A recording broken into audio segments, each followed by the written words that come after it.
If you want to connect printer to Nothing Phone 3, what you have to do is first of all open settings. In settings we can choose connected devices and then go to connection preferences. Over here you should be able to find printing option, and then we can start with default print service. Of course this option should be enabled, and then we can search for printers. You might be able to find your printer over here and then choose it in order to try to make the connection, to connect your phone to the printer. In case it doesn't work, what you can also do is go back and choose add service, and in this case you will find a bunch of different plugins, additional apps that can be required from different printers.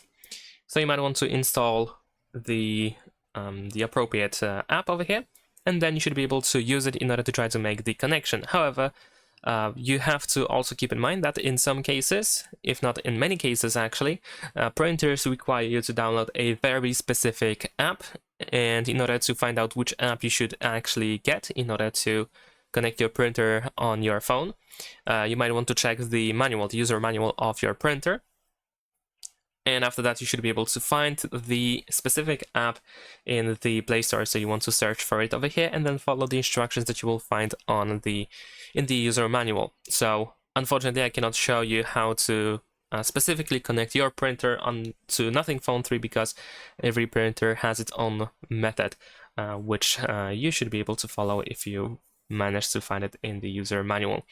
And that's pretty much it. Thanks for watching. Leave a like and subscribe.